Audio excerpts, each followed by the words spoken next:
silakan mempelajari materi-materi yang berupa video yang sudah saya unggah di kelas tim kita ya.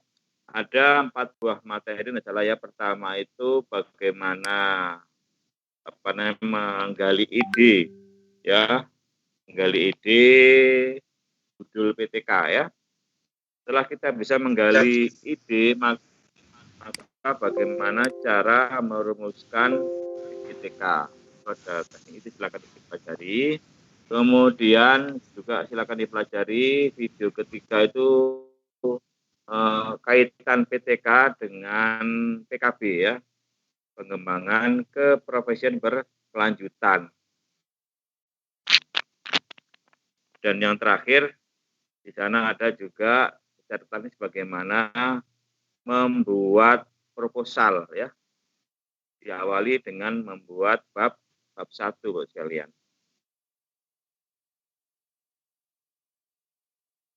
Oke Bapak sekalian, sebelum Bapak Ibu mempelajari ya, nanti silahkan nanti setelah ini selesai Bapak Ibu buka di kelas tim ya, di sana sudah saya siapkan 4 buah video ya, 4 buah video yang sudah saya sebutkan tadi ya. Nah, saya pertama membahas itu ya, sekarang hanya ini dulu mengenalkan apa itu PTK ya, PTK atau disebut dengan penelitian tindakan kelas ya.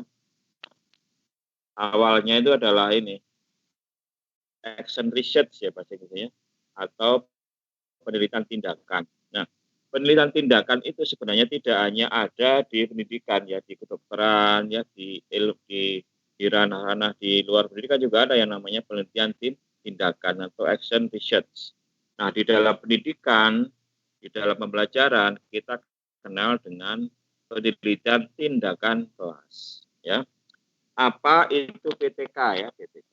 Nah, PTK itu adalah penelitian yang bertujuan untuk memperbaiki proses pembelajaran atau hasil pembelajaran. Jadi itu kata kuncinya, memperbaiki proses dan hasil pembelajaran.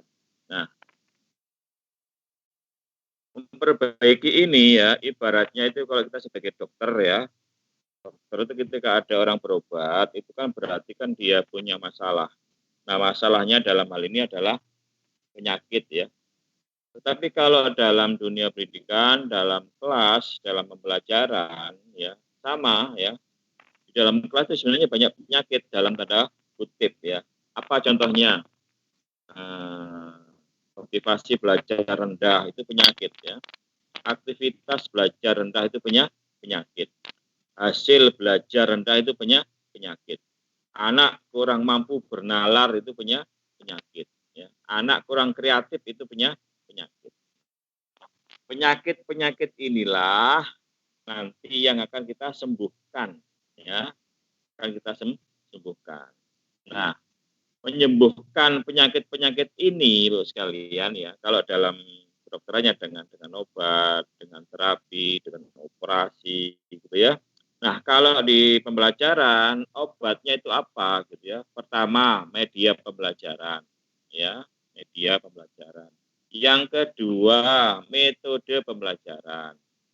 Yang ketiga, model pembelajaran. Nah, obat-obat inilah nanti yang akan kita terapkan, kita treatmentkan untuk mengobati penyakit-penyakit tadi itu. Misalkan motivasi belajar rendah, aktivitas belajar rendah, hasil belajar rendah, gitu ya. Itu akan kita tingkatkan. Ya, contoh nyata ya, misalkan. Sebenarnya banyak masalah-masalah itu, cuma kadang-kadang kita kan tidak mampu mendeteksi ya, atau mungkin tidak bisa mengidentifikasi, atau tidak bisa merumuskan masalah itu. Ya. Contoh ya, yang paling sering ya, misalkan tiap kita ulangan gitu ya, rata-ratanya itu di bawah KKM. KKM-nya 75, rata-ratanya hanya 60. Banyak siswa mendapat nilai 50, nilai 30. Itu kan itu masalah kan? Masalahnya apa? Masalahnya adalah hasil belajar rendah. Ya. Masalah itu hasil belajar rendah. Itu salah satu contoh. Ada lagi enggak masalah? Ada ya. Misalkan anak disuruh bertanya, enggak mau bertanya, gitu kan. Disuruh maju ke depan, enggak berani. Misalkan gitu ya. Kemudian ketika diskusi banyak yang diam. Itu berarti aktivitas siswa itu rendah. Itu juga kemudian ada lagi enggak masalah? Ada, banyak kalau kita mau mendeteksi itu banyak. Contoh lagi ya, ketika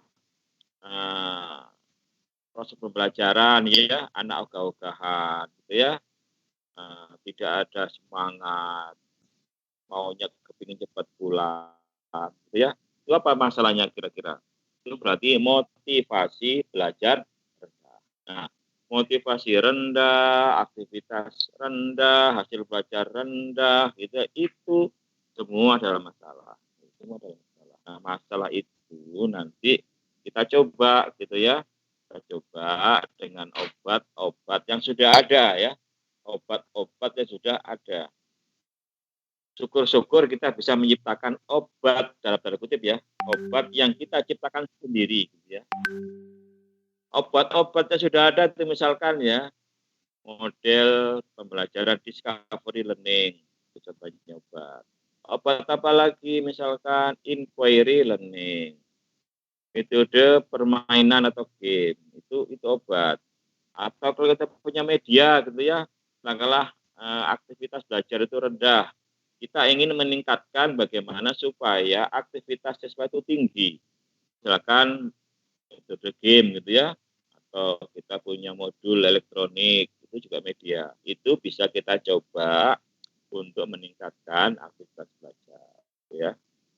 Nah, ini gambaran umum, gambaran sekilas apa itu penelitian tindakan kelas. Jadi gampangannya bahwa penelitian tindakan kelas adalah penelitian yang bertujuan untuk memperbaiki ya, memperbaiki. Memperbaiki apa? Proses atau hasil pembelajaran. Nah, bagaimana kita berangkat melaksanakan PTK? Pertama harus tahu dulu masalahnya, gitu ya. Masalahnya apa? Dan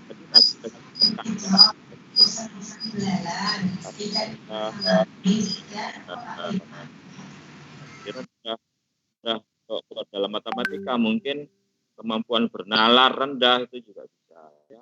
Kemampuan menyelesaikan masalah hot rendah itu juga masalah itu ya. Masalah.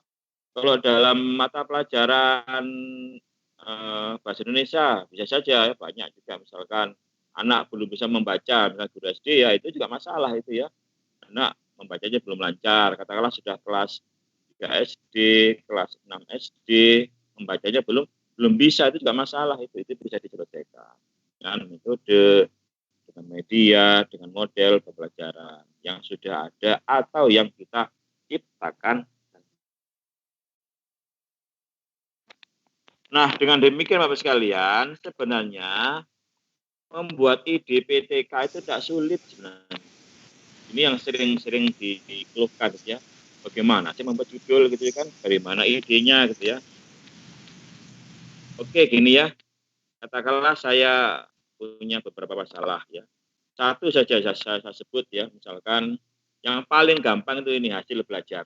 Ini yang paling gampang. Ini sering diteliti ya. Ini kan kenapa hasil belajar memang ya ini fakta gitu ya, bahwa di kelas kita itu memang sering terjadi hasil belajar. Oke. Setelah tahu hasil belajar rendah, ini kan masalah ya. Masalah itu apa sih? Masalahnya kan kesenjangan antara harapan dan fakta. Kesenjangan antara harapan dan fakta itu masalah ya. Harapan kita itu kan hasil belajar tinggi, hasil belajar semua di atas KKM, tapi faktanya hasil belajar itu rendah. Nah, itulah yang disebut dengan masalah. Nah, masalah ini akan kita selesaikan, gitu ya. Akan kita selesaikan. Misalkan bagaimana cara menyelesaikannya, ya tentu dengan metode, tadi dengan metode, kemudian dengan media, gitu ya, dengan apalagi dengan model, itu.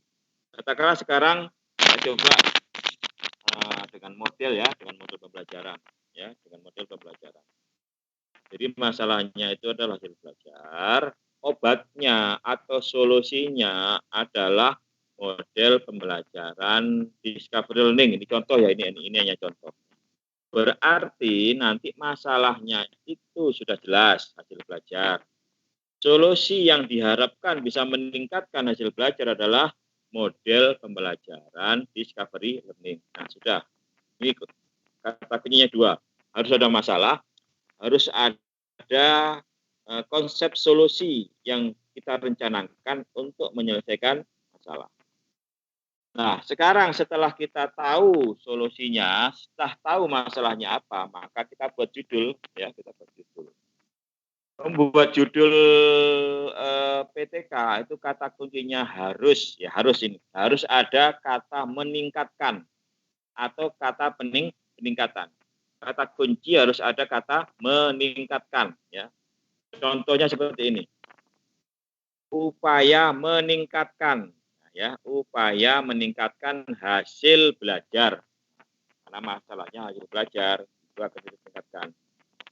Upaya meningkatkan hasil belajar melalui, nah ini ya, melalui ini nanti obatnya apa ya?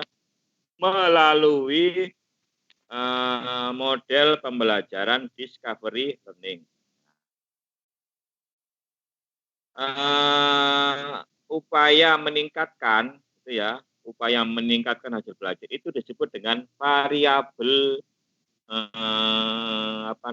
variabel harapan, ya, namanya variabel harapan.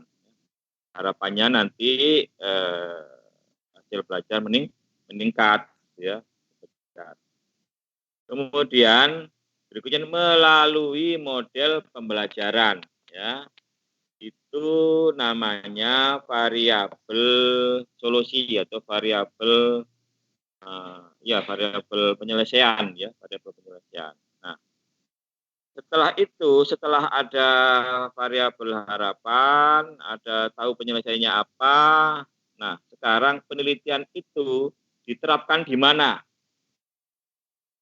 Diterapkan di mana? Itu namanya setting penelitian. Nah, setting itu nanti menyangkut siswanya siapa, waktunya kapan, tempatnya di mana. Ya, itu ya.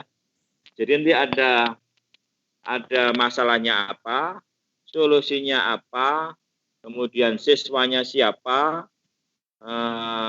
di mana dan kapan. Ya, ada lima ya. Masalahnya apa, kemudian solusinya apa, kemudian di mana ini sekolah ya, kemudian kapan waktunya, siswanya siapa, subjeknya. Nah, bisa disusun seperti ini. Upaya meningkatkan hasil belajar melalui model pembelajaran discovery learning, mata pelajaran matematika misalkan ya, mata pelajaran matematika pada siswa. Nah, pada siswa SMA Negeri 1 Jakarta misalkan ya. Kemudian pada tahun pelajaran 2020-2021. Nah, siswa, kemudian sekolah, sama tahun pelajaran itu dinamakan setting penelitian ya, setting penelitian. Nah, Bapak sekalian, lebih detailnya nanti kalau Bapak Ibu belum paham, ini ada di video saya semuanya. Ya. Semua ada di video ya. Bagaimana menggali ide penelitian ada di sana. Bagaimana trik merumuskan judul yang tepat ada di video saya. Sudah saya unggah di Microsoft ya. Kemudian sekaligus nanti bagaimana membuat bab 1. Nah, sudah ada di materi 1. Itu sekalian ya pengantar saya, apa itu penelitian, kaitannya dengan PKB, kemudian bagaimana trik merumuskan judul, itu sekedar paparan sekilas ya. Nah, selanjutnya nanti setelah ini itu pertemuan virtual ini selesai, Bapak Ibu langsung untuk menuju ke TKP, pelajari video-videonya. Nanti saya kasih waktu seminggu ya, seminggu mempelajari ya. Seminggu mempelajari, nanti dalam seminggu ini kita diskusi ya. Dalam seminggu ini kita diskusi. Target kita dalam seminggu kita bisa membuat bab 1 ya. Target dalam seminggu ini kita bisa membuat bab 1. Nah, nanti kalau Bapak Ibu kesulitan, nanti kita diskusi baik di WA maupun di tim, ya. Bisa di tim, bisa di WA, ya. Jadi Bapak sekalian, nanti target kita minggu pertama Bapak Ibu bisa membuat proposal bab 1. Bagaimana cara membab 1 ada di video. Pelajari, nanti kalau tidak paham silahkan didiskusikan. Kita bahas bareng-bareng, kita selesaikan bareng-bareng di WA atau di Teams, ya. Nah, selanjutnya sekarang kita buka tanya jawab, ya Bapak sekalian. Bapak Ibu silakan tanya jawab, tanya apa saja tentang PTK, kaitkan dengan PKB, tentang angka kredit, ya, berapa nilainya, itu boleh ditanyakan, ya. Selanjutnya waktu saya berikan ke Pak Yandri. Terima kasih. Baik, terima kasih Pak Fatul. Bapak Ibu, silakan ada yang ingin ditanyakan, mungkin ada yang sudah merancang-rancang kali aja, atau yang sudah pernah melakukan terus dapat masalah dulu-dulunya bisa disampaikan saat ini biar menjadi solusi buat kita bersama. Silakan Bapak Ibu. Pak Yandri boleh bertanya, izin Pak? Iya, langsung Bu, silakan Bu. Ya, Assalamualaikum Pak Fatur, Pak Yandri. Saya Vira dari Medan. Jadi pertanyaan saya Pak mengenai PTK itu kan ada 2 siklus, misalnya ada 2 siklus. Yang saya bingung untuk siklus kedua materi pelajarannya bagaimana? Apakah berlanjut? Kalau berlanjut kan biasanya materi matematika itu semakin sulit. Jadi pada saat di siklus kedua kita memberikan tindakan dengan solusi tadi, bisa saja gara-gara materinya semakin sulit, tetap saja tidak ada peningkatan karena memang materinya yang semakin sulit. Ataukah mengulang? Kalau misalnya mengulang, tidak dikasih tindakan pun mungkin saja meningkat, bukan gara-gara PTK kita, tapi gara-gara pengulangan. Lalu apakah ada tes awal? Mohon maaf Pak, tadi saya memang agak terlambat. Apakah dalam PTK ini memerlukan tes awal? Karena ada macam-macam versi. Ada versi yang nggak perlu tes awal, ada versi yang perlu tes awal. Ada versi yang kita kan sebagai guru udah tahu, udah bisa mendiagnosa. Kalau memerlukan tes awal, pernah saya mendapati malah udah bagus hasilnya gitu, jadi kan nggak bisa dilanjutkan jadi PTK atau bagaimana.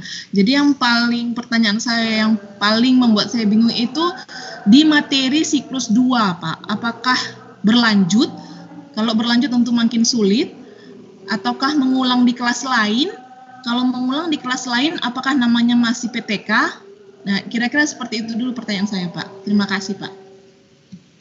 Ya, saya jawab langsung Pak Yandri ya.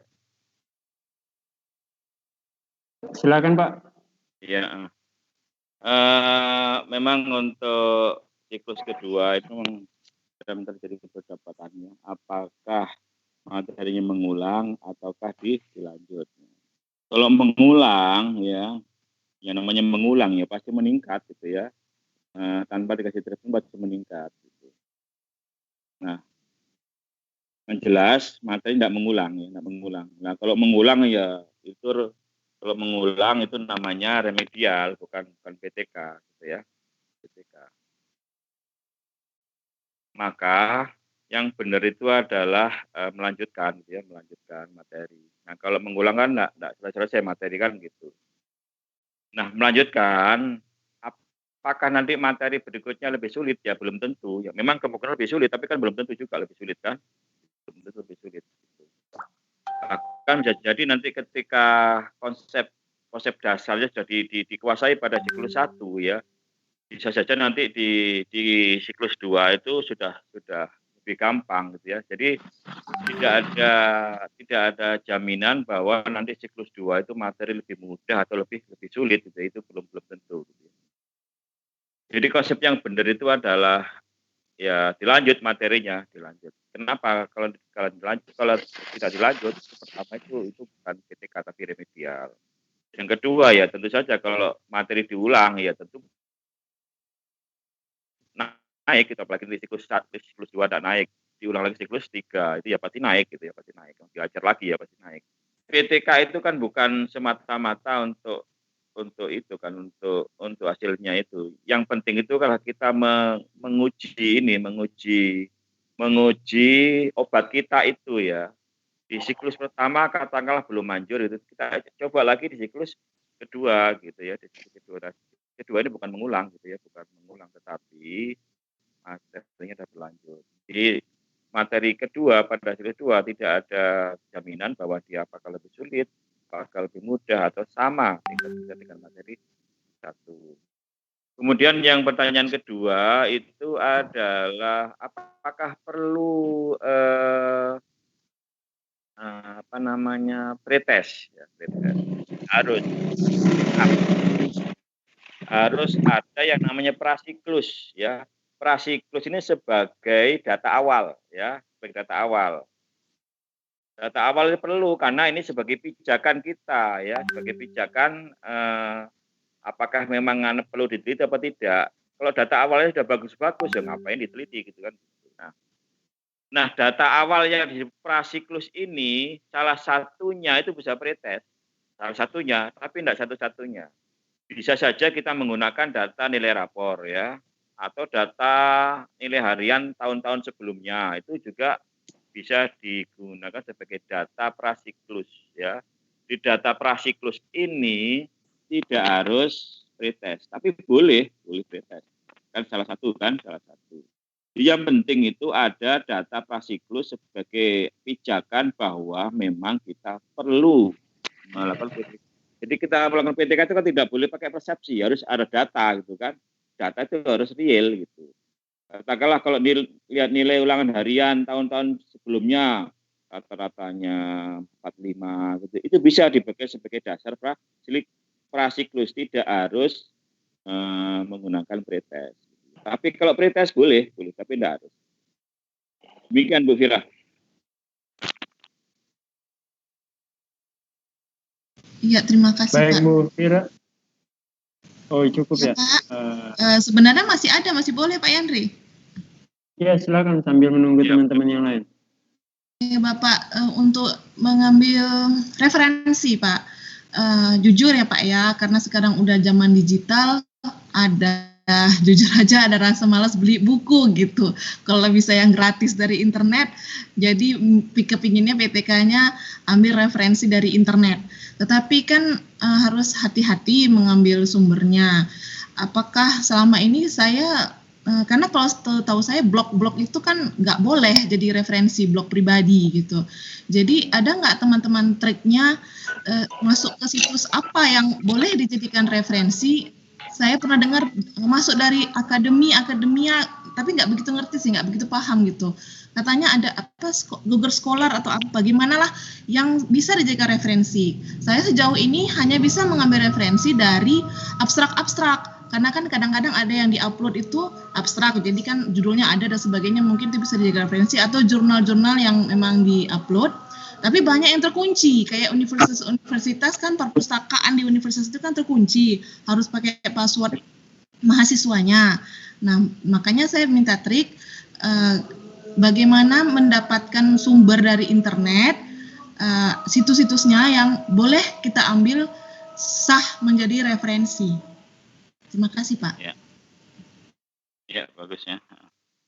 Jadi untuk referensi itu memang bisa dari buku ya, bisa dari jurnal ya, buku boleh, jurnal boleh ya, kemudian proceeding boleh ya, blog tidak boleh ya, situs-situs resmi boleh ya, baik offline maupun online ya. Jadi offline boleh, online boleh. Nah, jenis-jenis sumber pustaka itu bisa dari buku ya pertama. Yang kedua dari jurnal, proceeding, blog tidak boleh.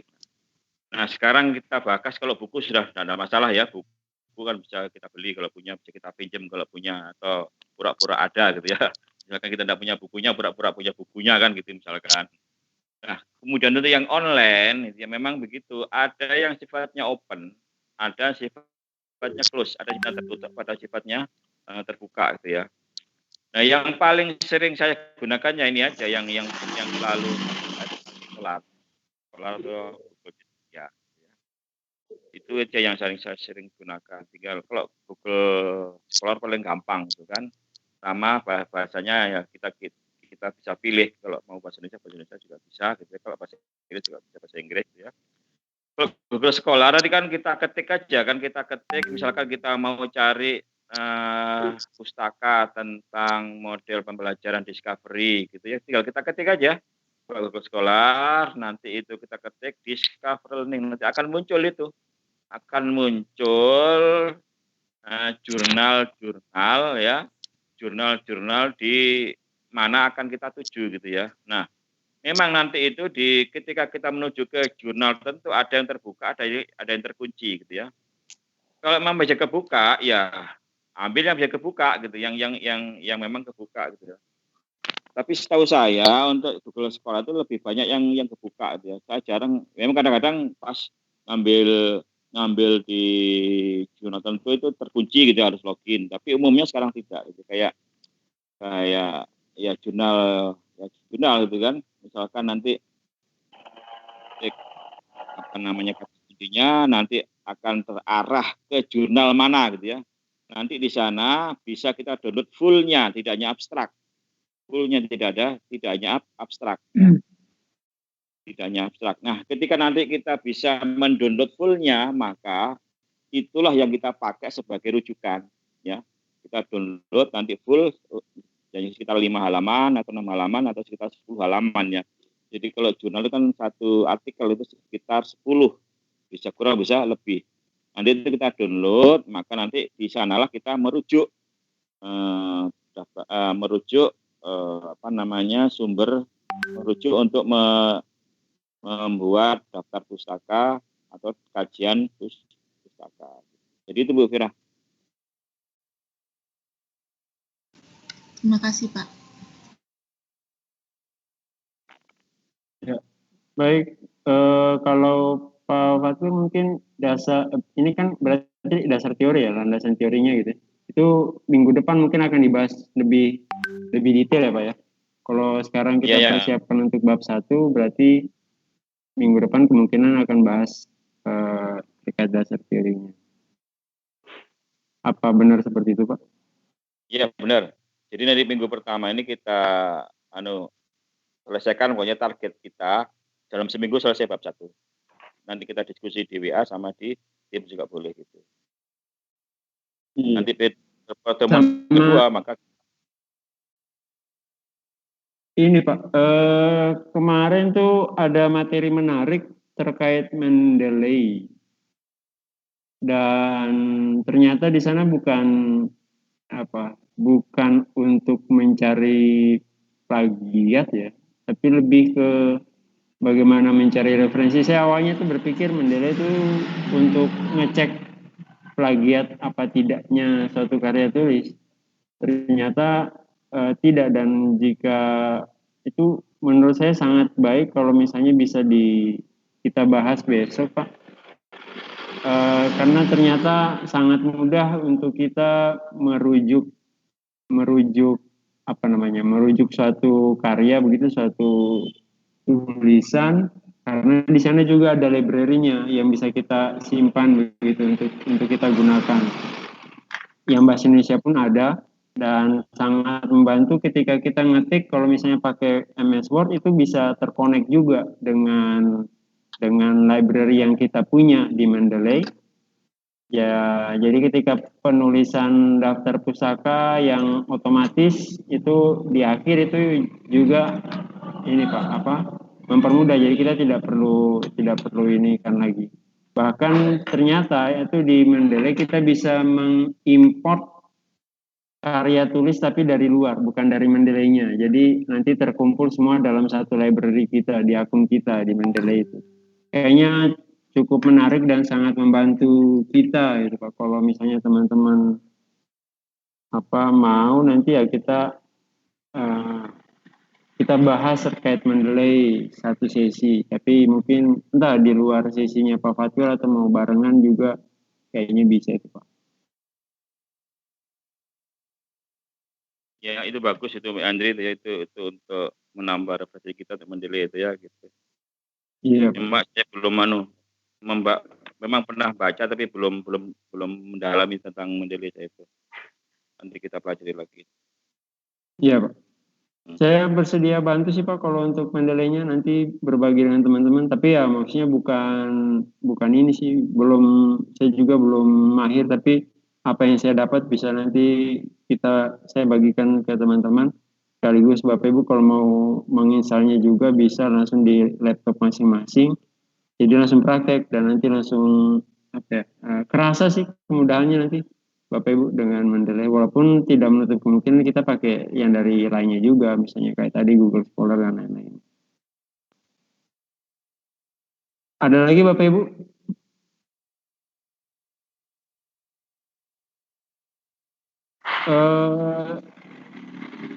Terkait masalah ya Pak, buktinya ini berarti dicantumkan di bagian itu ya Pak ya, di bagian masalah berarti Pak ya? Ya, di pendahuluan. Di pendahuluan itu kan nanti itu masalah itu harus jelas. Harus pakai data gitu kan. Misalkan prestasi belajar rendah gitu ya, harus jelas, betul enggak rendah, enggak bisa pakai hanya menurut penulis gitu ya, misalkan menurut penulis prestasi belajar rendah, tapi buktinya apa gitu ya. Itu harus ada datanya bahwa memang prestasi hasil belajar itu rendah dari rapor gitu ya, misalkan dari nilai ujian nasional, dari nilai harian tahun sebelumnya, itu harus jelas itu. Tidak boleh hanya pakai persepsi, tidak boleh. Harus ada data jelas bahwa memang benar hasil belajar rendah. Makanya perlu prasiklus tadi itu. Prasiklus tujuannya mencari data itu. Data itu bisa pakai pretest, bisa pakai dokumen yang dulu itu bisa.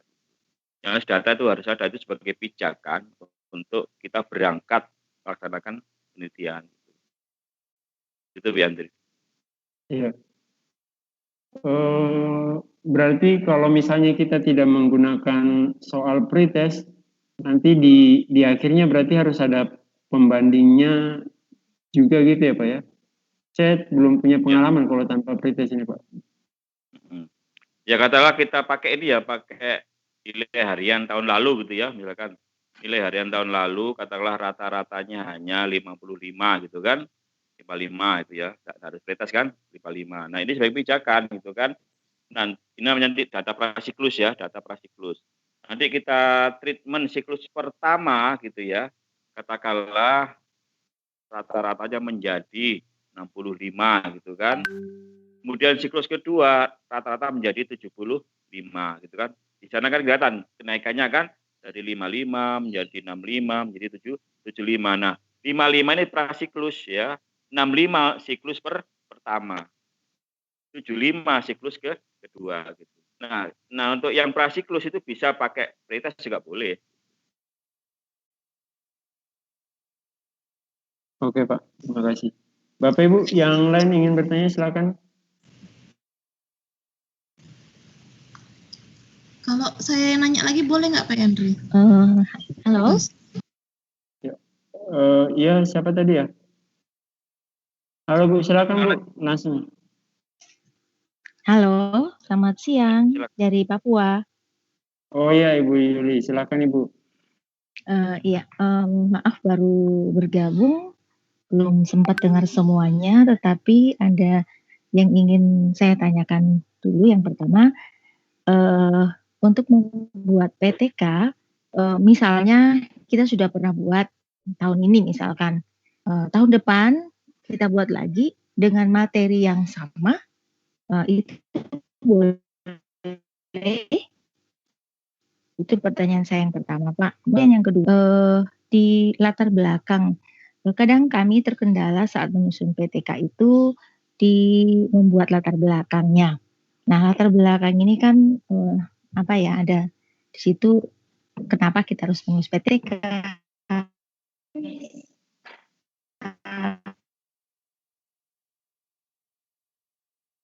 masalahnya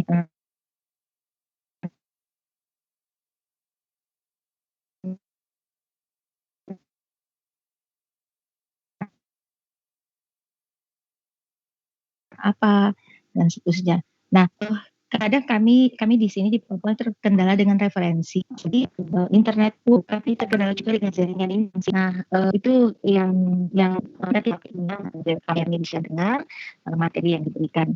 Kemudian yang berikut Pak, apakah pertemuan kita ini setiap hari atau bagaimana? Karena waktu barat sama timur kan gitu. Terima kasih.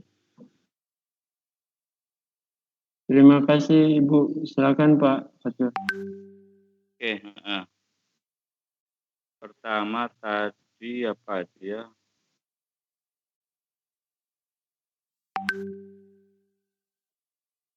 Boleh digunakan yang ini Pak, materi penelitian yang tahun kemarin, apakah? Oh iya. Ya, apakah boleh? Ya, kalau materinya sama masih boleh, ya. Tapi usahakan metodenya atau medianya seharusnya berbeda. Nanti kalau materi sama, kemudian metode sama persis itu kan. Ya, jadi kita mau eksperimen itu, katakanlah kalau dulu pakai metode ini bisa meningkat. Sekarang pakai metode ini apakah bisa, itu boleh. Materinya sama. Tapi kalau materi sama, metode sama, ya itu sama persis. Itu ya sebaiknya dihindari. Itu saja. Asalkan tidak sama persis ya. Mungkin metodenya materi sama tapi metode berbeda, atau model berbeda, atau media berbeda gitu ya, itu masih. Nah, kemudian untuk bagaimana sih sebenarnya menyusun pendahuluan atau bab 1 ya, begini. Di pendahuluan itu kata kuncinya Bapak sekalian. Yang pertama yang kita uraikan itu adalah kondisi ideal dulu. Kondisi ideal itu adalah kondisi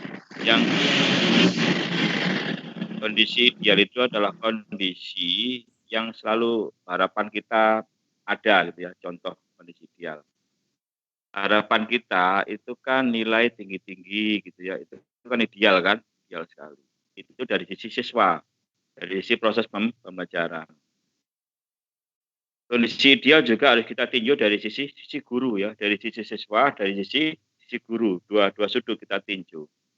Katakanlah harapan kita itu nilai tinggi-tinggi, itu kita uraikan gitu ya, kita buat satu paragraf. Kemudian dari sisi guru ya, harapan kita guru itu menggunakan model-model pembelajaran yang bagus, yang bervariasi gitu ya, tidak hanya ceramah aja itu. Katakanlah kadang menggunakan discovery, kadang menggunakan inquiry gitu, kadang menggunakan project. Itu harapan ideal ya. Itu dipaparkan. Dipaparkan di awal-awal paragraf ya, di awal-awal paragraf gitu. Nah, setelah itu paparkan kondisi nyata, kondisi real ya, kondisi nyata, kondisi real yang ada di hadapan kita gitu ya. Kondisi real atau faktanya, katakanlah faktanya bahwa guru itu masih banyak menggunakan metode ceramah ya, itu fakta itu kan. Kemudian faktanya tadi harapan kita itu kan nilai tinggi-tinggi gitu ya. Faktanya nilai siswa banyak yang rendah gitu ya. Itu kalau kita nanti menyorot tentang hasil belajar gitu ya. Kalau nyorot tentang motivasi belajar nanti ya paparkan bahwa motivasi belajar sesuatu rendah. Nah, jadi dari awal di paragraf pertama itu kondisi ideal gitu ya.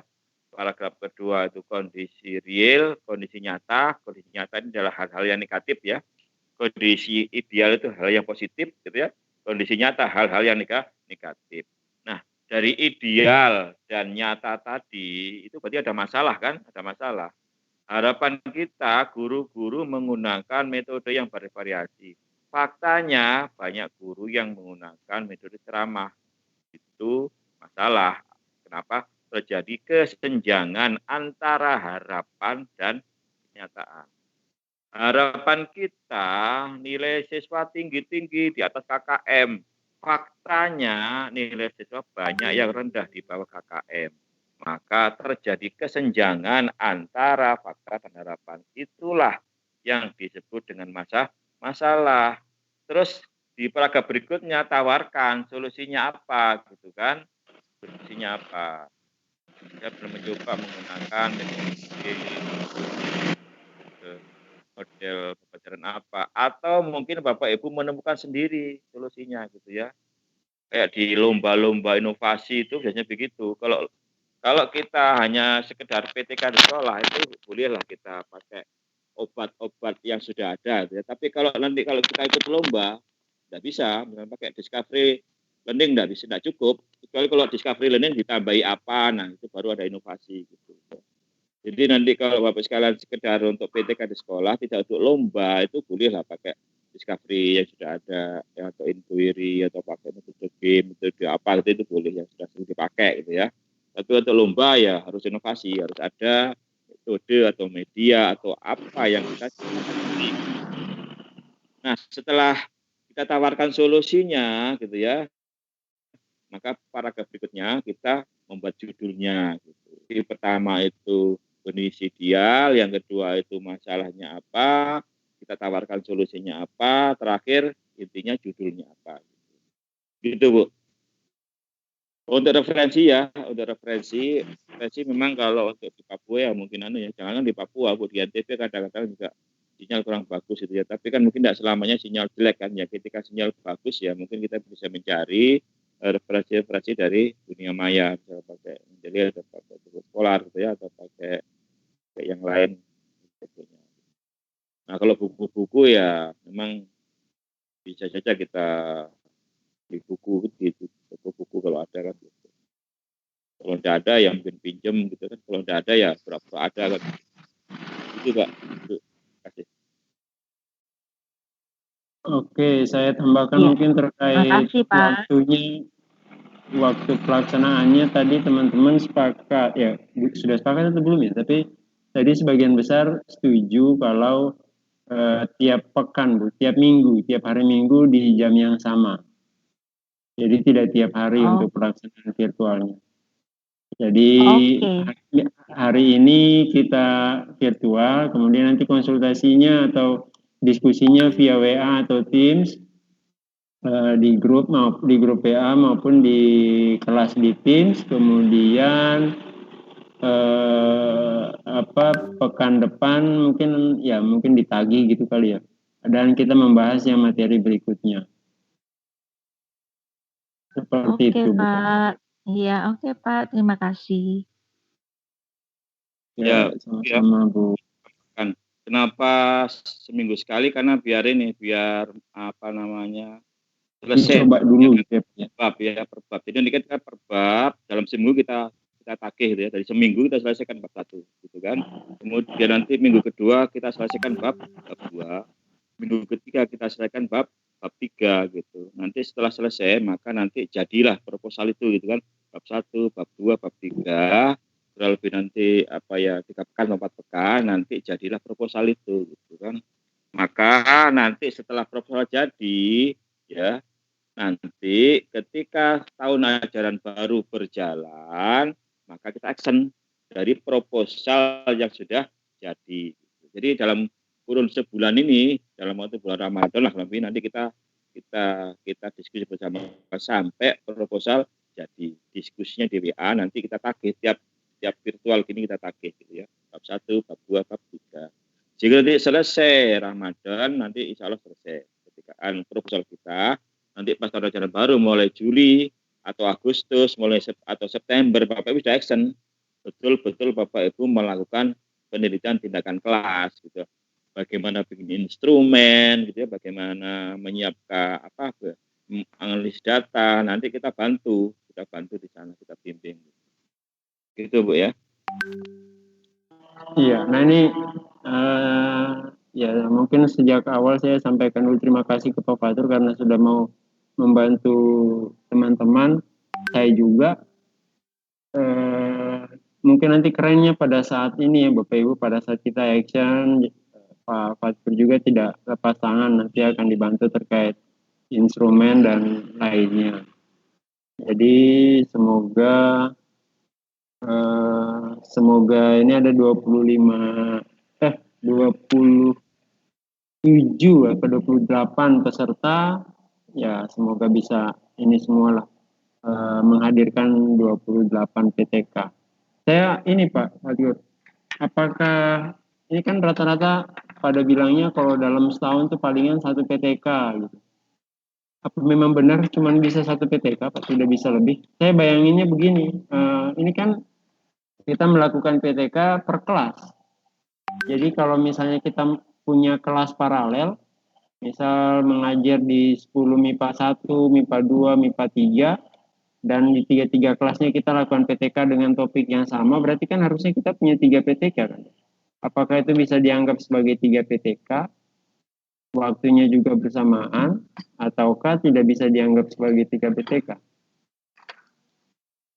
Ya, sebenarnya kalau lebih dari 1, lebih dari 2 bisa saja secara teknis kan. Cuma begini Pak Yandri, di buku 4 itu dibatasi. Di buku 4 dibatasi 1 tahun 2 PTK, ya. Berarti 1 semester 1. Itu ada batasan di buku 4. Jadi setahun itu maksimal 2 kali. Itu jelas ya batasan. Berarti 1 semester 1 kali. Itu batasnya. Jadi yang membatasi itu buku 4. Jadi maksimal 2 setahun. Jadi 1 semester 1. Itu Pak Andri. Berarti kalau mau banyak angka kreditnya buku ya Pak ya? Nggak bisa dari PTK ya Pak ya? Nanti kalau nambah jangan PTK terbatas kan. Tapi PT setahun dapat 1 udah luar biasa. Katakanlah 4 tahun ya, 4 tahun dapat 4 kan. 4 itu sudah 16, itu udah luar biasa. Dalam setahun 1 udah bagus. Apalagi setahun 2, dalam 4 tahun 8. 8 itu kali 4 sudah 32 itu. Udah banyak, itu 1 setahun udah banyak. Iya, benar-benar Pak. Nah ini Bapak Ibu, nanti kapan Pak kira-kira kita bahas masalah hubungan antara PTK dengan PKB itu pekan keberapa Pak? Ya sekarang pekan ini sudah ada itu, ada videonya itu kan, PKB dan angka kreditnya gitu. Itu saya jelaskan ya.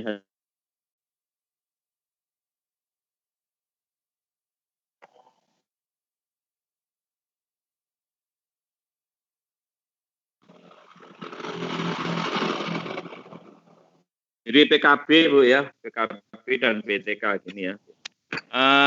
Untuk kenaikan pangkat itu kan ada 4 jenis kegiatan besar. 4 ya, 4.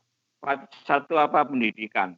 Jadi kalau kita kuliah S2, S3 itu ada nilainya kredit ya. Satu pendidikan.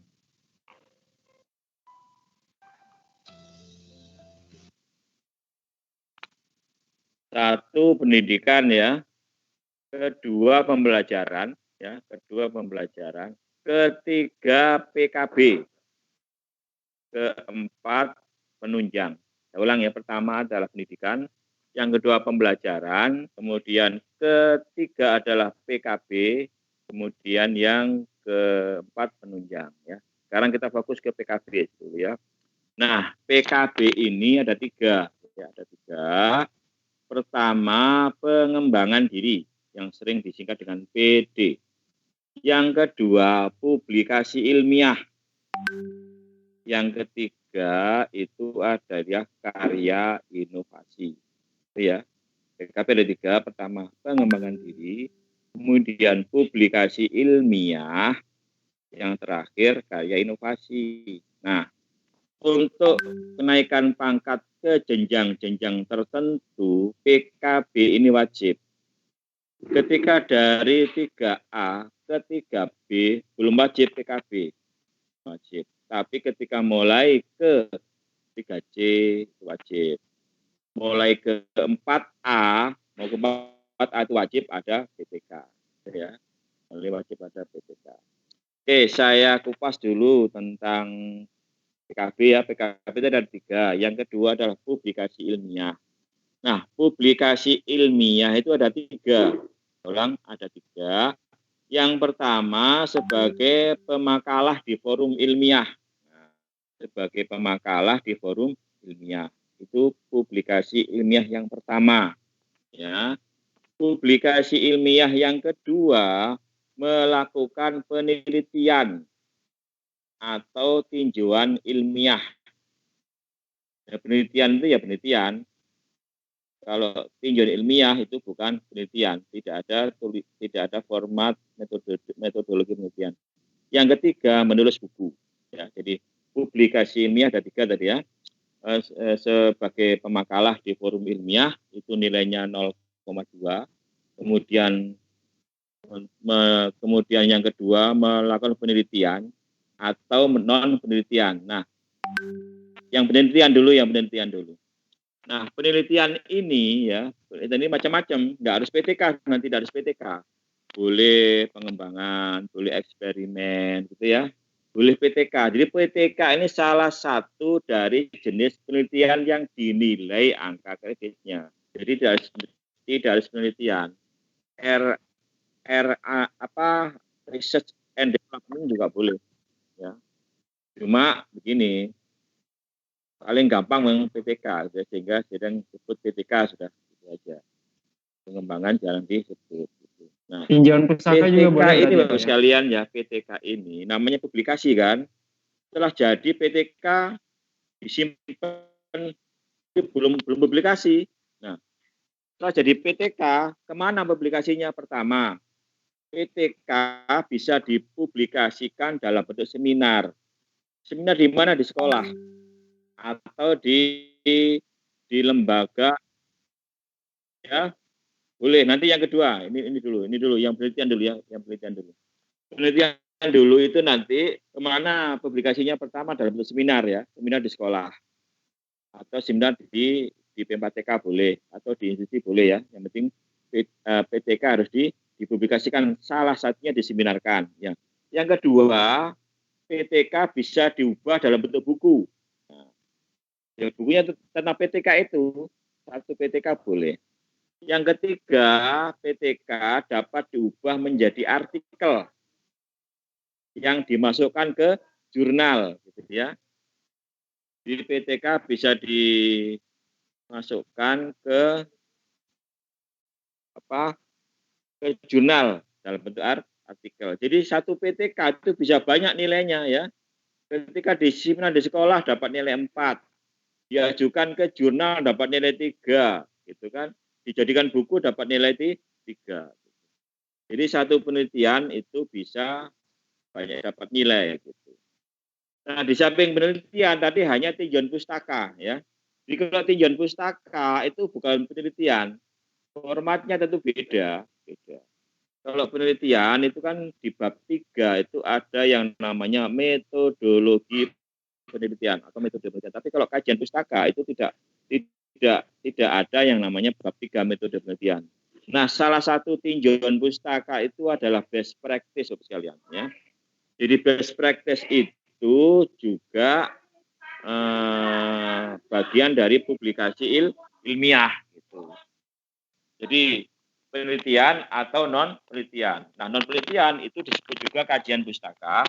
Salah satunya adalah best practice gitu. Jadi PTK ini kalau dikaitkan dengan PKB ya, PTK itu adalah masuk ke ranah publikasi ilmiah gitu. Nah, publikasi ilmiah masuk ke ranah PKB gitu. Nah, PKB itu adalah salah satu unsur yang dinilai dalam angka kredit.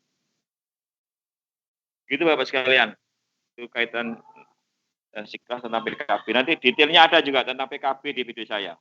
PKB dan angka kreditnya ada. Ya, Bapak Ibu ada yang ingin bertanya? Itu saya enggak tahu Pak, tadi Bapak sudah sampaikan atau belum ke teman-teman, kan ada misalnya dari kewajiban PTK itu, PTK-nya itu dari mana pangkat berapa ke pangkat berapa. Jadi yang sebelumnya tidak wajib PTK bisa yang lain. Nah, PTK itu wajibnya kapan? Atau jurnal itu wajibnya kapan? Ya. Kapan kita wajib PTK? Bila kita mau menuju ke 4A. Ya, itu wajib minimal 1 PTK ya. Nanti mau ke 3B belum wajib. Tapi boleh, tapi tidak wajib ya. 3B boleh. Ke 3C belum wajib tapi boleh. Ke 3D belum wajib tapi boleh. Nah, ketika masuk ke 4A itu wajib 1 PTK. Ke 4A itu kan ada ketentuannya. pengembangan diri minimal 4. Ya, pengembangan diri tahu kan, pelatihan-pelatihan gitu kan, itu pengembangan diri. Nah, PIKI itu publikasi ilmiah dan karya inovasi itu minimal 8. Jadi kalau keempat A, PIKI minimal 8. Ya. Nah, salah satunya minimal harus ada 1 PTK. Jadi kalau misalkan 2 PTK itu ya boleh, minimal 1 kan. Kalau 2 PTK sudah terpenuhi kan minimal 8. Kalau 2 PTK itu berarti 4 sama 4, 8. Sudah kelar. Jadi kalau 4A,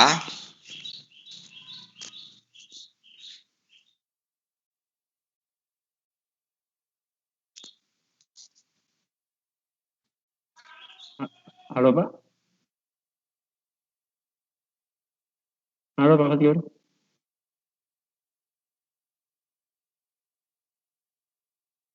Halo Bapak Ibu. Apakah saya yang Ya, Pak Faturnya hilang. Hilang Ya, Pak, semua Pak. nggak dengar. Pak Faturnya hilang ya?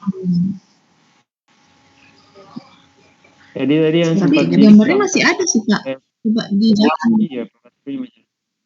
Yang Mungkin sempat videonya aja disampaikan yang dimati. bahwa apa namanya Suaranya tadi aja nggak ada. PTK wajibnya mau ke 4A ya, berarti sebelum-sebelumnya itu tidak wajib PTK, bisa yang berbentuk lain. Kurang lebih seperti itu ya tadi Bu ya.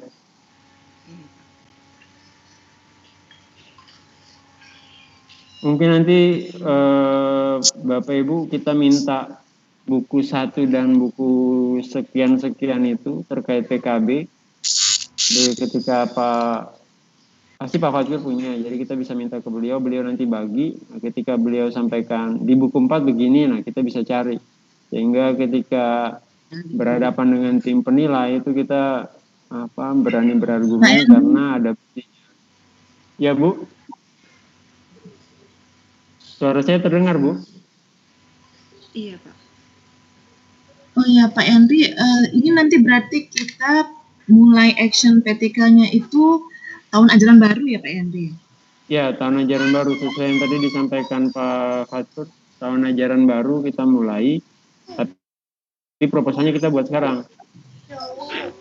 Kalau kita mulainya agak telat, misalnya, maksudnya kita mulai pelatihannya agak telat setelah ini, misalnya setelah Ramadan atau pada bulan Juni, khawatirnya itu malah Bapak Ibu sibuk dengan yang lainnya, misalnya sibuk dengan ujiannya anak-anak atau sibuk liburan, sehingga kita buatnya di saat ini sekitar sebulan kita persiapkan proposal. Ya ini nanti masih ada waktu beberapa bulan ya, jadi mungkin Juli kalau kita mulai, berarti kita bisa mulai di bulan Juli penelitiannya, mengambil datanya di kelas. Nah, itu nanti akan dibimbing oleh Pak Fatur sekitar 2 bulan. Segini Pak Henry. Itu sekitar 2 bulan akan dibimbing oleh beliau. Nanti setelah itu baru kita sama-sama fokus lagi terkait penulisan laporannya. Nah, sekaligus dikonvert jadi artikelnya untuk dimasukkan ke jurnal. Ya, bagaimana? Jadi ini Pak Henry. Ya, satu persatu. Ya, siapa duluan? halo Pak Yandri. Masih terkait yang tadi Pak Henry. Ya Pak, Pak Fatur. Ada yang mau bertanya Pak? Silakan Ibu. Tadi keputus ya. Sinyal. Izin Pak. Ya, nggak apa-apa Pak. Silakan. Siapa yang Izin mau boleh bertanya Pak tadi? Henry? Oh ya, boleh. Izin Silakan, boleh Bu. Pak Henry? Iya, jadi kan akhirnya kita tadi nanti actionnya tatap muka tahun ajaran baru maksudnya. Kemungkinan kan tahun ajaran baru nanti sudah tatap muka tapi yang shifting masih yang separuh-separuh. Gitu. Jadi kalau kita buat masalahnya sekarang, jangan-jangan hal yang kita sekarang itu akan berbeda dengan masalah yang akan kita hadapi di tahun ajaran baru. Kan kita mulainya nanti misalnya mengajar, kita misalnya mulai action Agustus gitu. Yang kita hadapi sekarang ini kan masalah pada saat pandemi tidak ada tatap muka sama sekali. Padahal nanti pada saat actionnya ada tatap mukanya separuh. Kalau kita mereferensikan masalah yang dulu sebelum tahun 2020, misalnya kita ingat-ingatlah masalah yang 2019 dengan data yang 2019 juga berbeda keadaannya, nanti juga datanya kan separuh. Jadi jujur ini saya pribadi sih Pak masih bingung, kan Pak Fatur menagihnya tentu adalah latar belakang masalah. Tadinya dalam bayangan saya masalah yang mau saya ungkapkan betapa banyaknya masalah di pandemi ini ya, pembelajaran di pandemi ini. Tapi nanti kan waktu tatap muka itu keadaannya akan berbeda.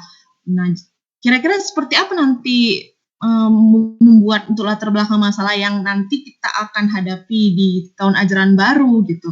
Kita belum tahu masalahnya, itu satu ya, karena kan kita belum, walaupun kita raba, tapi kita belum menghadapi permasalahan di tahun ajaran baru nanti. Mungkin akan terasa di Juli dan seterusnya, lalu kita actionnya misalnya tengah Agustus, di situ mungkin benar-benar kita rasakan masalahnya.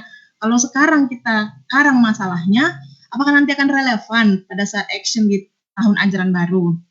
Itu yang pertama, Pak. Kemudian ini ada juga pertanyaan Bu Dwi Hartini, saya baca di meeting chat, mungkin nanti Bapak perlu ulas lagi, Pak. Terus tadi saya mau nanya apa juga ya? Itu dulu Pak, saya lupa, nanti kalau ada ingat saya tulis di chat tentang itu tadi dulu Pak. Terima kasih Pak. Oke Pak Fatur, silakan Pak. Oke, saya teruskan yang tadi baru saya menjawab pertanyaan Bu Fira. Tadi sampai ke 4A ya. Jadi iya, Pak. 4A itu harus ada minimal 1 laporan penelitian. Kemudian jumlah fikih itu minimal 8. Kemudian untuk ke 4B, nah ke 4B itu fikihnya itu minimal 12. Minimal 12. Kemudian dari 12 itu minimal 1 harus ada jurnal, 1 harus ada laporan penelitian, ya. Jadi kapan kita wajib PTK? Ketika kita masuk ke 4A itu kata kuncinya ya. Jadi sebelum 4A itu belum wajib.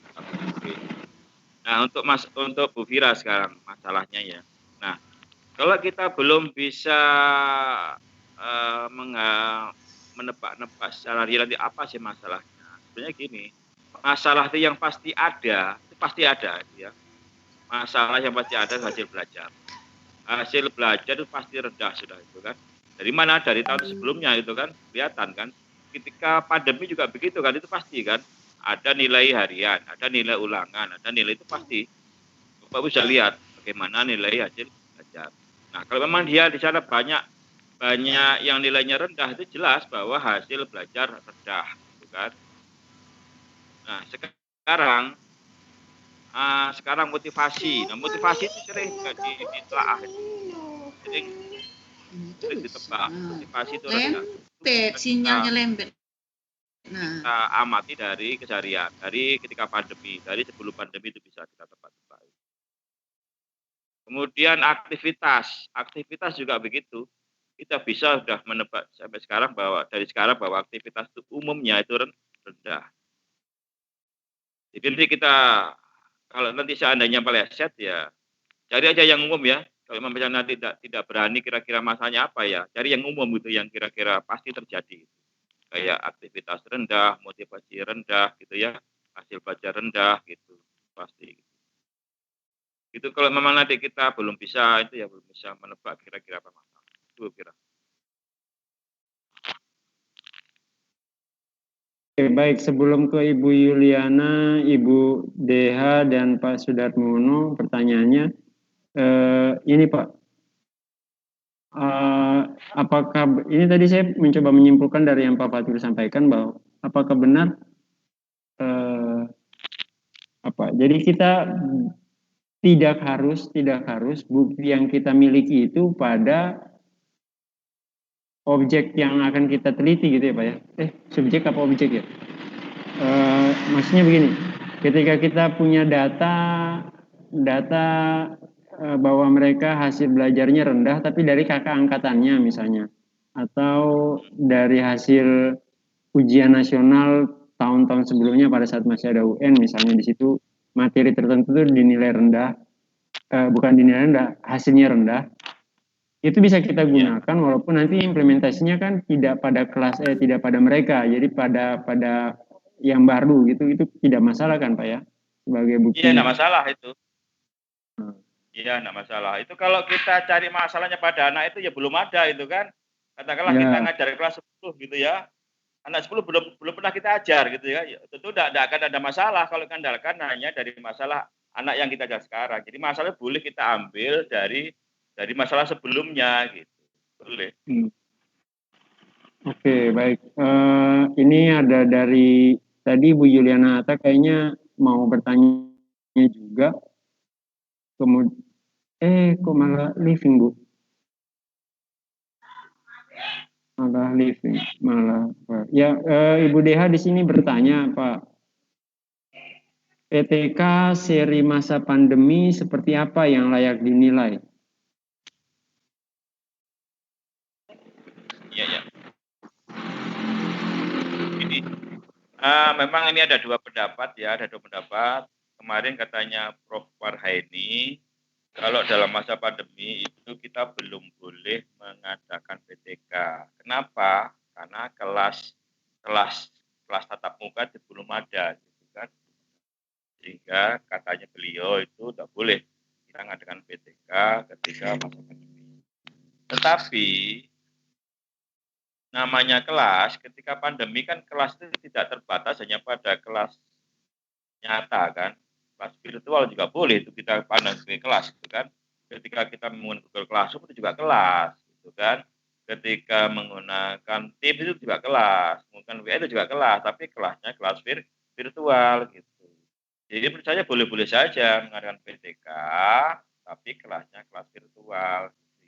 Ya sama saja kita ketika pandemi ya menurut saya boleh-boleh saja mengadakan PTK tetapi kelasnya kelas virtual. Nah, ketika kita mengenakan katakanlah mengadakan PTK kelasnya kelas virtual kan bisa kita telaah kan.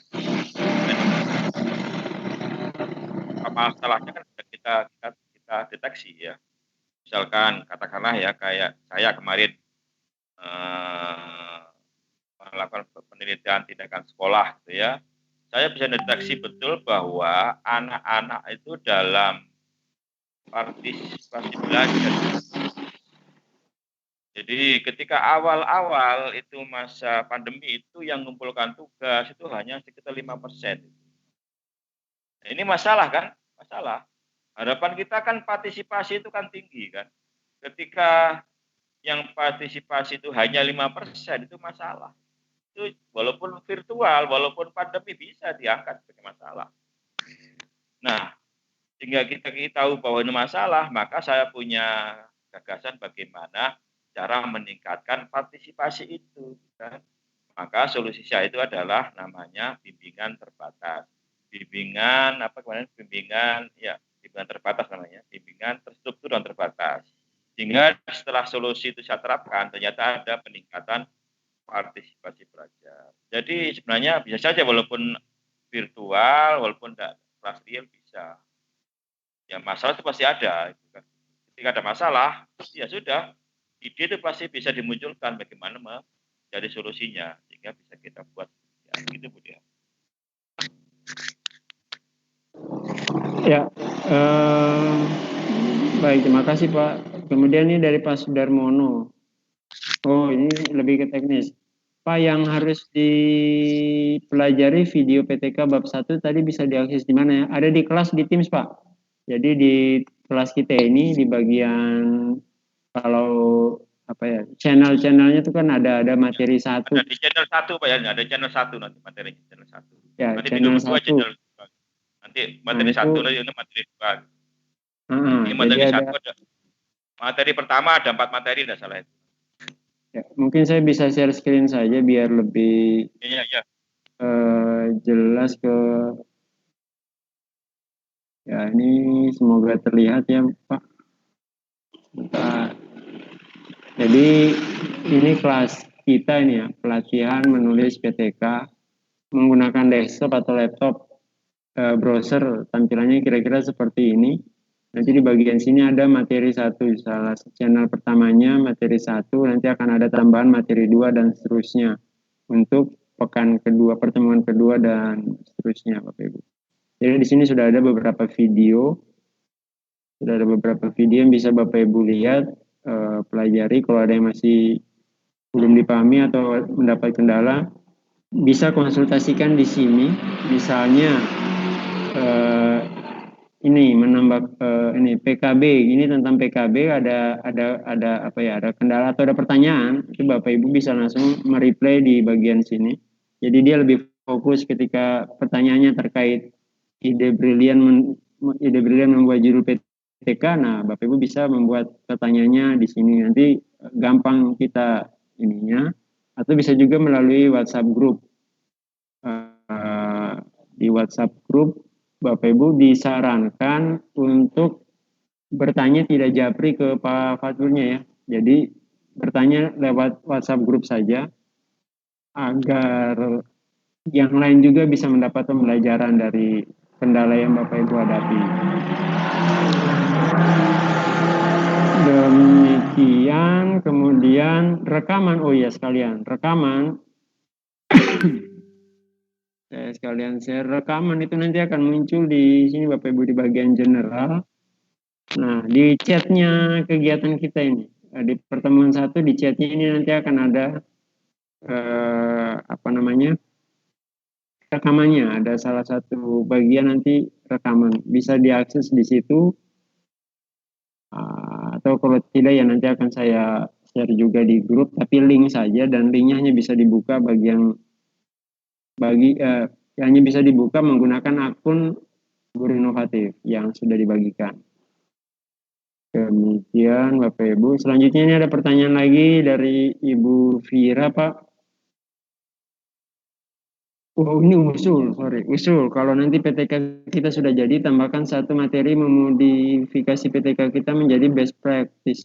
Karena di daerah kami juga belum boleh PTK saat pandemi, katanya berubah jadi best practice. Jadi kalau boleh Pak, bagaimana trik memodifikasi? Oke, ini ya selain artikel, malah mungkin lebih ini ya, lebih mudah kalau ya sama sih kayaknya. Nanti kan kita mengkonvert juga jadi dari PTK menjadi artikel, kurang lebih nanti sama lah dengan ini. Kemudian dari Bu Sri Susanti, apakah penilaian misal PTK ini itu hanya bisa dinilai sesuai tahun di mana PTK itu dibuat? Kemudian dari Ibu Rosina mau naik ke 4C nih Pak, PTK-nya berapa? Jadi ada dua pertanyaan Pak Fatur. PTK kita itu apakah hanya bisa dinilai sesuai tahun di mana PTK itu dibuat? Kemudian yang kedua, kalau ke 4C PTK-nya berapa? Silakan Pak. Jadi PTK itu bisa dinilai asalkan masih dalam masa penilaian. Contoh begini ya, misalkan Ibu mau ke 4C, katakanlah dulu 4B-nya itu terakhir misalkan dinilai Desember 2017 misalkan ya, 4B-nya terakhir dinilai Desember 2017. Nah, penelitian asalkan dilakukan setelah Desember 2017 itu ya dapat dinilai, katakanlah Ibu lakukan pada 2018 walaupun nanti diusulkan pada tahun 2019 itu masih boleh, yang penting masih dalam masa penilaian. Yang kedua, untuk ke 4C itu sama kayak ke 4B. Ke 4C itu pengembangan diri itu butuh 4, kemudian PIKI itu publikasi ilmiah dan gaya inovasi itu butuh 12. Nah, 12 itu minimal 1 PTK, minimal ya, minimal 1 jurnal. Nah, kalau PTK itu dapat 1, dapat 4 nilainya. Jurnal 1 nilainya 3, kalau nasional dapat 7 kan. Nah, 7 berarti kurang berapa? Kurang 5.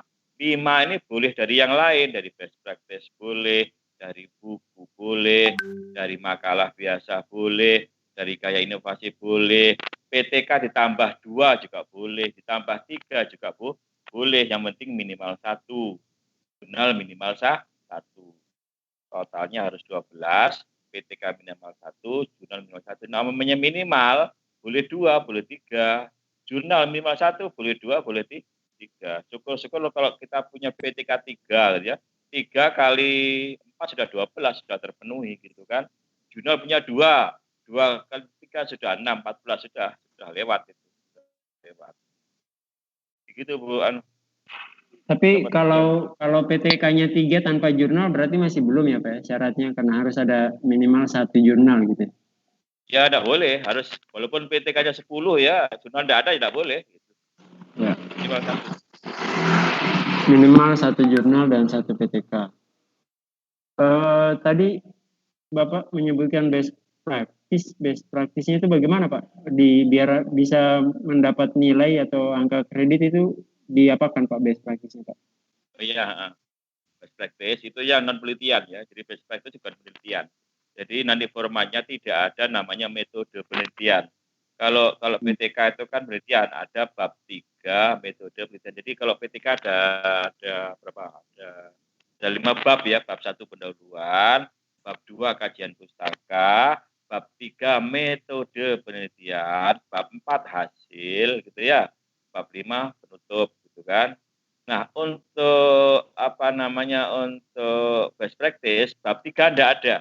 Tidak ada namanya metode penelitian. Kenapa? Karena memang bukan penelitian gitu ya. Sama itu perbedaannya dengan PTK ya. Jadi tidak ada metode penelitian. Nanti kalau mau lebih paham ada di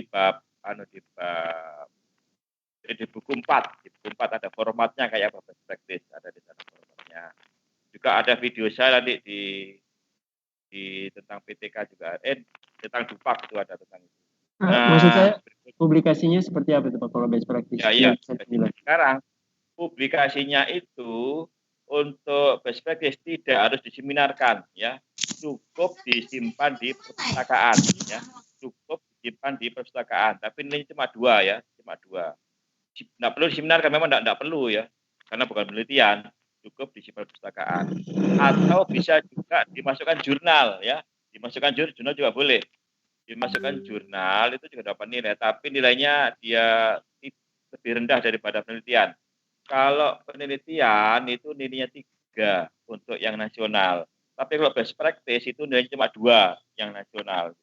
Jadi boleh hanya disimpan di perpustakaan dan atau berarti dua-duanya boleh ya, dan atau dibuat jurnal. Itu Pak Yandri. Oke, terima kasih Pak. Ini Bu Yulianata nanya kalau ke-48 apakah harus ada jurnal? Saya sudah jawab di sini Pak bahwa tidak wajib ada jurnal, syaratnya minimal 1 PTK. Betul ya Pak ya? Ya betul. Oke. Ya Bapak Ibu yang lain ada yang ingin bertanya silakan diaktifkan mikrofonnya.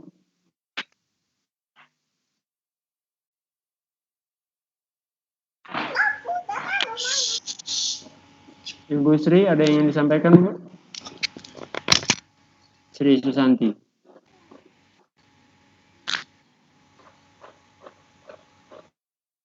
Bentar Pak. Silakan Bu. Halo. Ya silakan Bu. Halo. Iya Bu, silakan Bu. Oke Pak. Saya mau nanya gini Pak. Kan kemarin sempat sudah mengusulkan untuk Dupak dan untuk pengembang dirinya saya sudah ya dikatakan lengkap gitu. Nah, ketika saat ini saya mengikuti lagi pembuatan PTK. Nah, itu bisa saya ajukan untuk kenaikan pangkat selanjutnya enggak Pak? Maksudnya kayak gitu. Saya mau tanyakan itu. Karena yang 2001 ini saya sudah buat gitu ininya untuk pengembangan dirinya. Karena nanti hasil yang saya peroleh setelah mengikuti pelatihan PTK ini bisa digunakan untuk 2002 ya kayak gitu. Itu yang mau saya tanya. Ibu naik pangkat rencananya kapan? Periode kapan? Naik pangkatnya April nanti Pak. April nanti itu maksudnya 2020? Maksudnya sudah keluar ininya. Jadi kalau untuk masuk di usulannya itu Januari 2002 ya. Itu sudah masukin usulan. Jadi untuk periode April gitu. Ini nanti kita selesainya sampai kapan ini Pak? Sampai masih hitungan 2021 kan Pak? Masih. Silakan Pak Fatur menjawab. Ya, ini pelatihan ini kan selama 4 bulan kurang lebih ya. 4 bulan. Jadi nanti kira-kira mulai bulan apa ini ya? Mulai bulan April ya. April nanti kira-kira selesai bulan September lah gitu ya. Nah, berarti masih dalam 1 tahun. Jadi tahun 2021. Jadi kalau Ibu usulnya nanti tahun 2002 ya masih jadi pakai. Nanti kira-kira bulan September ya bisa, nanti kira-kira September kita terbitkan sertifikat kalau yang lulus gitu kan. Jadi pakai nanti usul-usul 2002 gitu Pak ya. 2022 Bu. Iya. Bisa dipakai ya, bisa, gitu. Bisa. Oh ya Pak, aja. Makasih Pak ya. Iya. Justru harus dipakai Bu kalau Ibu mau naiknya 2022, karena kalau misalnya Ibu nggak pakai ya nggak akan bisa dipakai lagi seterusnya. Iya, kalau lewat pakai lagi. Oh, tidak bisa dipakai lagi ya Pak ya? Iya, kalau ada langsung dipakai gitu. Kalau jadi nanti keluar pak. Itu kalau kita, kemarin itu kalau saya lihat untuk saya kan dari 3C mau ke 3D ya Pak ya. Nah itu pengembangan dirinya kalau nggak salah minimal 2 ya Pak ya. Atau 3 gitu. 3 ya Pak ya? Ingat saya 3 ya. Nah kalau saya tambah 1 ini berarti 4. Nggak apa-apa itu Pak lebih. Ya nggak apa-apa. Nggak apa-apa. Lebih. Yang dinilai bukan, maksudnya 4 apa Ibu ya? 4 macam ini. Saya masukkan di situ ada tinjauan ilmiah gitu. Itu termasuk kan Pak, pengembangan dirinya dimasukkan sama 2 PTK saya. Itu bukan pengembangan diri, publikasi ilmiah namanya. Itu publikasi ilmiah Bu. Publikasi. Kalau pengembangan diri itu yang pelatihan itu. Jadi nanti Bapak ya. Ibu dapat 2. Nanti dapat sertifikat pelatihan pengembangan diri namanya kan. Nanti kalau setelah PTK jadi namanya publikasi ilmiah, kita dapat 2 poin nanti itu. Nanti pengembangan dirinya nanti ini sekitar 80 jam lebih, nanti dapat 2 angka kerjaan nanti 80 jam lebih nanti ini. Pasti dapat minimal 2 angka kerjaan yang ini. Oh iya. Publikasi PTK-nya dapat 4. Sudah mencukupi nanti itu. Tapi untuk yang PTK-nya harus dinilai untuk periode inilah Pak ya. Untuk periode selanjutnya nggak bisa lagi gitu digunakan. Lagi, nanti kalau Ibu tidak usulkan, nanti sudah Ibu usul 2004, nanti sudah kadaluarsa gitu kan, nanti usul 2023 tidak bisa lagi, udah lewat masa penilaian. Gitu. Kalau nanti sudah jadi langsung usulkan. Usulkan, ya. Lebih nggak apa-apa ya Pak ya? Harus, bukan boleh. Harus. Ya. Dan nanti tidak lewat. Oh iya Pak. Jadi makasih ya Pak tadi seperti yang disampaikan Pak Fatur Bu, ada masa penilaian. Jadi misalnya Ibu naik pangkat terakhir itu di tahun 2018, kemudian nanti 2022 mau naik pangkat lagi rencananya, berarti masa penilaiannya dari 2018 misalnya kemarin 2018 Desember ya terakhir penilaian, berarti dimulai dari masa penilaiannya itu dari Januari 2019 sampai misalnya Ibu mau naik di 2022 April, berarti sampai Desember 2021. Nah, semua yang bertanggal pada tanggal di antara rentang itu bisa diajukan untuk penilaian di Dupak. Tapi ketika Ibu sudah naik pangkat di 2022 April, itu nanti perhitungannya kan berikutnya dari Januari 2022 sampai tahun mau naik pangkat berikutnya. Nah, yang 2021 ini sudah nggak bisa dipakai Bu, walaupun waktu Ibu ajukan kemarin itu sudah Ibu belum sempat ajukan gitu. Ibu sempat ajukan, tapi ternyata dapat sertifikatnya di 2021. Ya itu sudah nggak bisa dipakai lagi. Ya, karena sudah lewat masa penilaiannya. Ada lagi Bapak Ibu? Wah, ini Pak Tri. Terima kasih Pak. Itu juga saya mau juga nanya mengenai best practice ini ya Pak. Saya baru dengar sih. Dan ini ada yang dari Ibu ini yang nanya ya, bahwa ini tadi Bapak mengatakan bahwa PTK ada Bagaimana, Bu? Ya, PTK kenapa? Best practice iya, kenapa, Bu? Saya mau nanyain nanti apa mengenai. Gak usah nanti, Bu. Sekarang aja nanyanya, Bu. Oh, nanti setelah si kecil ya.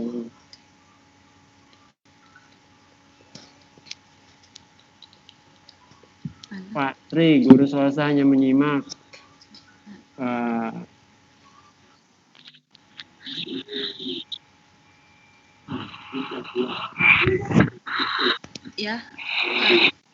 Ya. Halo.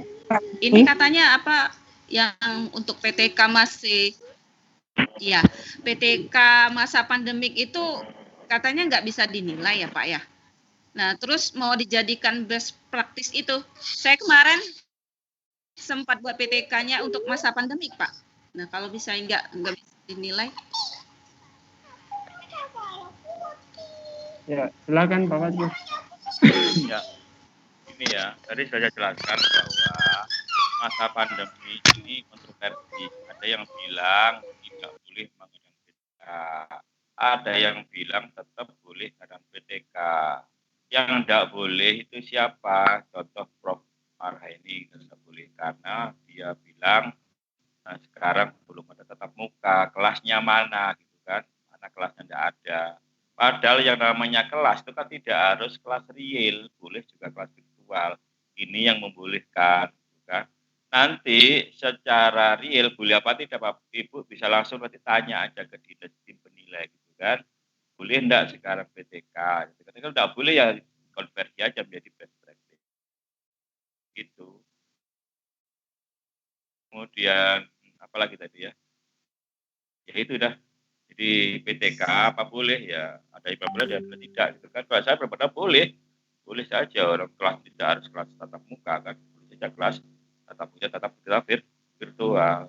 Sama diklat dulu itu yang bilang online tidak boleh dulu itu kan, yang masih kuper itu, padahal boleh diklat online itu kan. Jadi diklat itu dulu memang gitu, dulu belum ada panduan bahwa diklat harus offline, tapi sekarang boleh diklat online itu kan, namanya diklat harus offline. Sama dengan PTK juga begitu, harusnya wawasan harus dikembangkan. Orang kelas kan tidak harus dengan tetap muka kan, harus bisa juga dengan virtual. Mana kelasnya ya, kelas virtual itu gitu kan. Sehingga ada yang bilang boleh dan yang bilang tidak. Kalau saya bilang boleh. Maka nanti realnya pastinya nanti tanyakan ke tim penilai, boleh tidak PTK. Sudah boleh ya diubah ke dalam bentuk best practice. Gitu.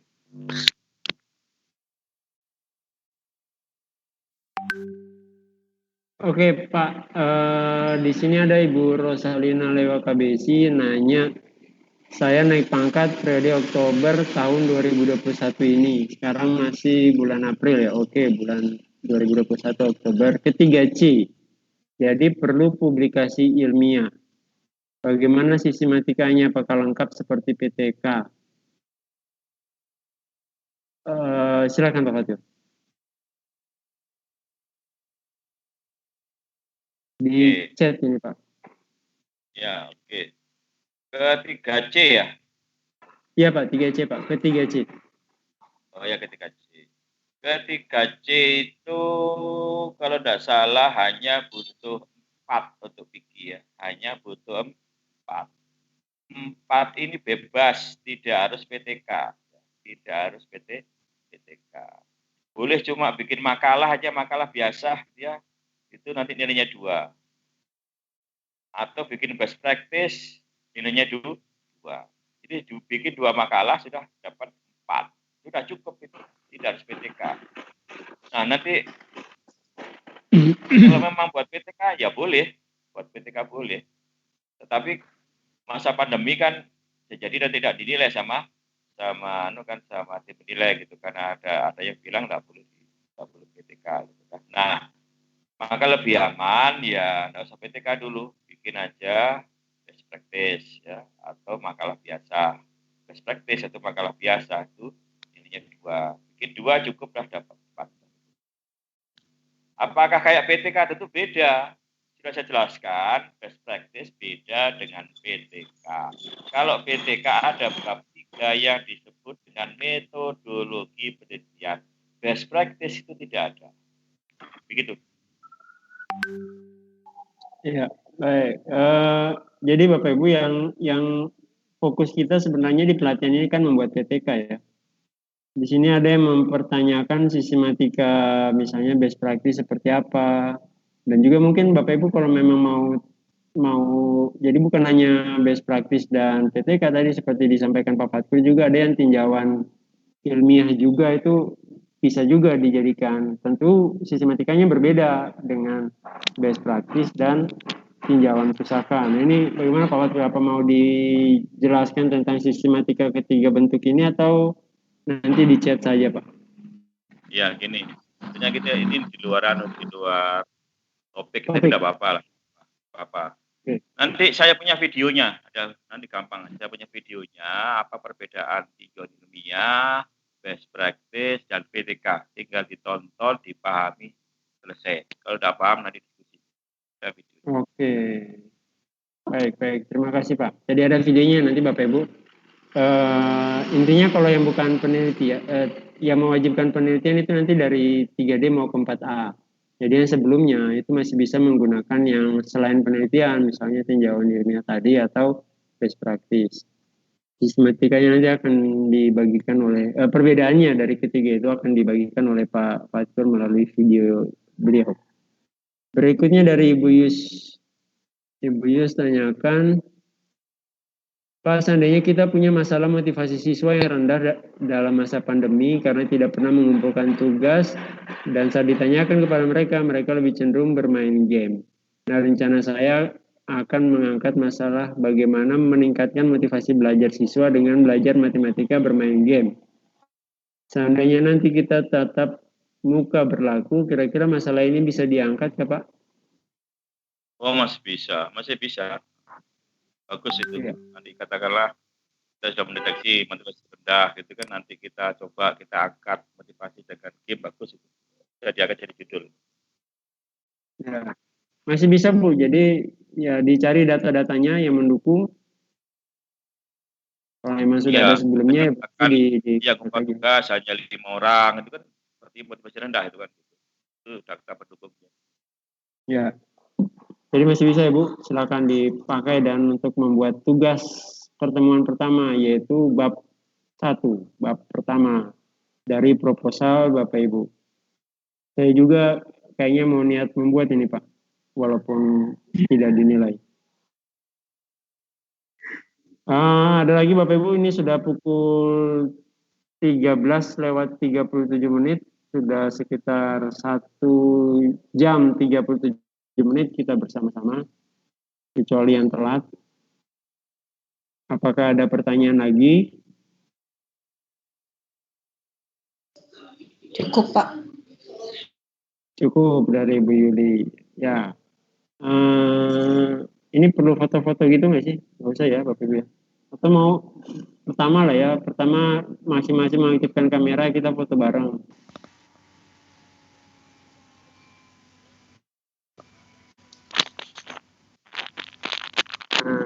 Nah, udah nih Bapak Ibu. Yuk foto bareng ya Bapak Ibu. Nah, Ibu Sri sudah, Ibu Tia. Gak apa-apa Bu, diajak foto aja anaknya Bu. Puasa jadi tidur dia. Cari ini ya Bu ya, cari pahala. Bentar ya Bapak Ibu, saya ini dulu.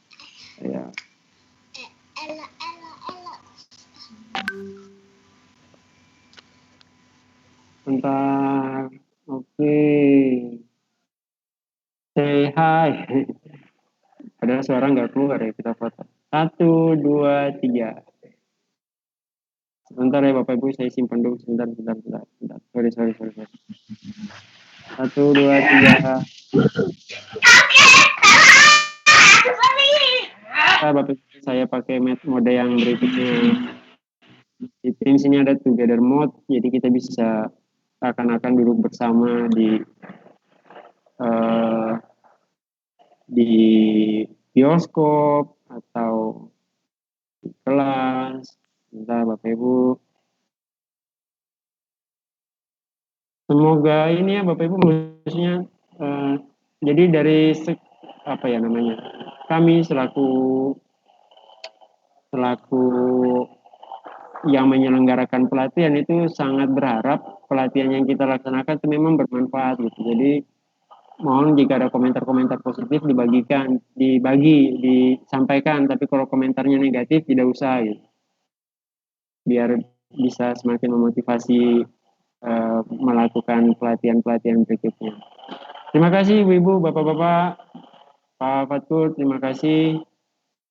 Kalau ada komentar positifnya, benar ini Bapak Ibu, saya harap misalnya mungkin ada testimoni di grup WA kita bahwa tadi mendapat pengalaman baru apa atau ada hal apa yang menarik begitu disampaikan agar teman-teman yang hari ini tidak hadir itu bisa, ternyata manfaatnya ada. Jadi besok kita bisa lebih ramai. Hari ini 23 orang, jadi ada beberapa yang belum hadir. Demikian Bapak Ibu, terima kasih.